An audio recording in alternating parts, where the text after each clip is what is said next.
So the more Pete struggles, as much as that causes soft-backed Met fans to say, I don't want him anymore, because they're so damn reactionary to it, as much as it makes you, and you out there, you know who, you know how you feel about Pete. Now you don't love him anymore. He's not having a great year. He's not that clutch. All the rhetoric you want to throw at me that you email me at thericob@gmail.com. All of you people.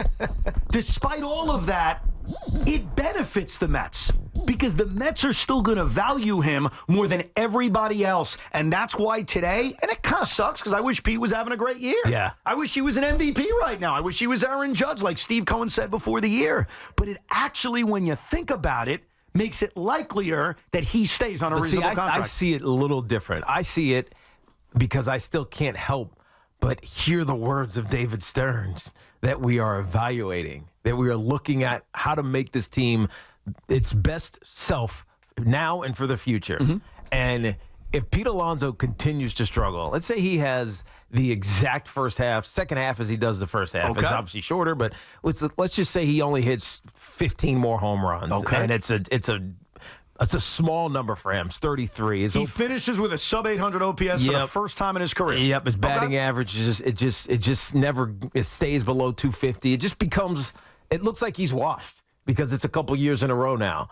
And David Stearns starts to say, God, is he really the future for us? Do we really want to give him any kind of a long-term deal if he's not the guy that we need to be that banger? There's other guys we can go get, or there's younger prospects we can rely upon, or someone we can trade for. I feel like there is this, and it's an off chance, but there's a chance that because he's been so bad in moments, last year in particular, this year maybe not so much, but still not great, that David Stearns says he's not part of our future plans. He's not part of our future plans if he's insisting on 7 years. But if he has to settle for a 2 or 3 year deal, which I'm sorry, it's on the table, folks. Like all of a sudden, and this is where Evan from March would have yelled at Evan from July. Yeah. I would have said, Evan in July, you're being delusional. He's hitting 240. He has a 770 OPS. His home run numbers are down. His OPS numbers are down. Like his doubles are up. That's great.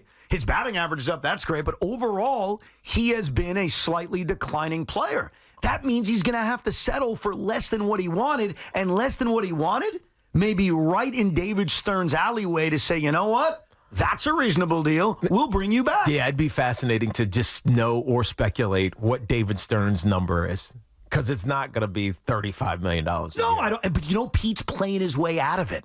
And that's why this is such a weird juxtaposition, because I want the Mets to win. And Pete Alonso performing at the level. Well, I think that's the question. What comes first? What Winning like they are now. And again, we had this conversation very briefly yesterday, but it's worth resetting, because if you start talking about why the Mets have turned it around and what's making them so successful over the last month or so, it's 5 or 6 people before you get to Pete Alonso. Okay. And but so, that doesn't mean you're going to automatically kick him to the curb during the offseason. No, it means no, you may I'm not not be saying willing that, to but- give him 7 years. yeah, but isn't there a value in being a part of the solution that he's not right now? This in the first half of this season, he has not been. But he still has hit 19 home runs, and he still is capable of breaking out of it in a huge way. Like, all I'm saying to you is, while I wish Pete was on pace for 50 home runs, and I wish he was having a monster walk year, him not having a monster walk year has increased the chances that the Mets keep him. That doesn't mean I'm rooting for him to struggle. I want him to have a big year. Or it makes it easier for another team to steal him. How? Because if the Mets go low, because that's the value that they have on him, then someone else doesn't have to go as high. But if that value isn't that high, and a team is only willing to give Pete, let's say 3 years, $75 million, the Mets will likely, I think they will likely, match or beat that. Look, when we talked about this whole situation in February, and I was getting yelled at by people, and I said, screw it, just give him an extension now. Maybe there was some fanaticism in me. Maybe there was some fandom in me. Maybe there was some, I got to get rid of this freaking beard in me. Ultimately, the Mets made the right decision, right? Because he can't get that contract now. So they will be able to bring him back on a much more reasonable deal than if they try to just work out an extension with him in January or February. And that's where I will raise my hand. I don't mind doing this and say, I was wrong. If they caved in the way I wanted them to, and they gave him 7 years, $200 million, which I thought was a fair deal, what would we be saying about that contract right now? Good thing you're not the general manager. Well, Have I ever said I'd make a great general manager? No, you have not. You just proved it. No, all I've proven is that Sean gives me crap that I only remember certain things that I want to remember. Like, I was busting his balls off air about, I was reminding him of a conversation we had on the air recently where I ripped ESPN for comparing Anthony Volpe to Gunnar Henderson like they were on the same planet. And Sean argued with me, and I reminded him of that discussion. And Sean and Loogie does this all the time, too. They're like, oh, yeah, Evan, you only remember what you want to remember. And that's crap.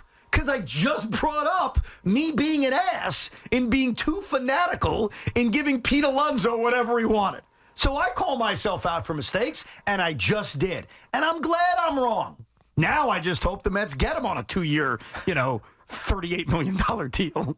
That's not reasonable. 2 years, $52 million deal, which is what he may have to settle for. Can you imagine?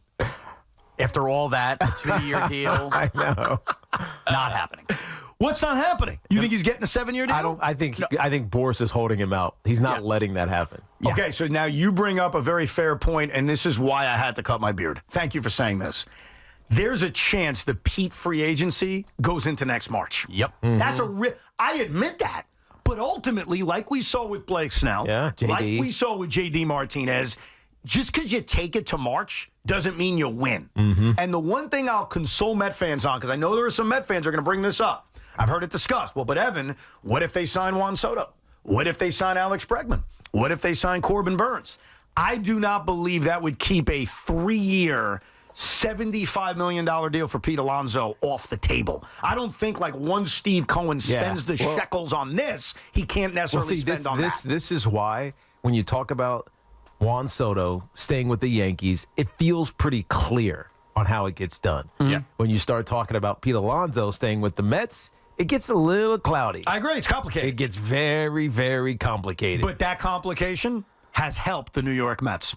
Okay. And that's why I am more confident today on July 16th than I was on March 16th when that stupid beard kept growing. We also don't have the full story on Alonso yet. We don't know the full season yet. He's on pace for 40 home runs. You say he's declining. I don't think he's declining. His power numbers are still there. Well, hold on a second. Let me just answer that because he is declining, and you're right that in the second half of the year he can go off. Of course, that could change the equation, and I hope he does, by the way. I hope that every point I'm making today gets nullified by the fact that Pete hit 28 home runs in the second half of the year. But if you look at his numbers and you look specifically at his OPS, which I think is the most telling statistic for an offensive player in a lot of ways, he is declining, and his power numbers are way down. Last year he had 46 home runs. Mm-hmm. Right now he has 19. He has 21 doubles this year. Right now he had 21 last year. That's one stat in which he's definitely gone up on, but I'm mentioning OPS, home runs, and RBIs. And I think you'd have to admit those are pretty damn – and slugging percentage. Those are all really important. And for the last 3 years, those numbers, those main ones that I bring up, and you know I'm not cherry-picking. I have no reason to. I love Pete Alonso. Those numbers have declined. But if he gets and that's to 40 going to be a negative going into free agency for him if it continues. It's just really interesting because you talk about the doubles. I mean, that's slugging, right? Doubles, extra base hits, that's slugging.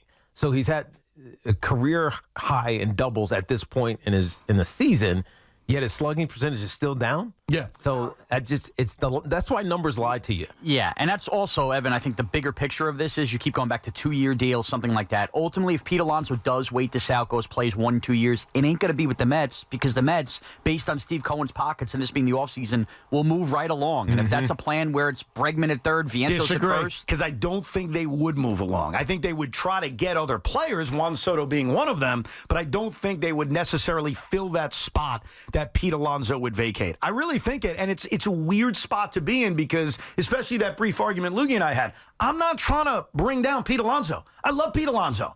I mean, who loves him more than me? I grow my damn beard for the guy. I'm just being honest about what's happening right now and how, in a weird, twisted way, it actually benefits the Mets. But we'll get to your calls.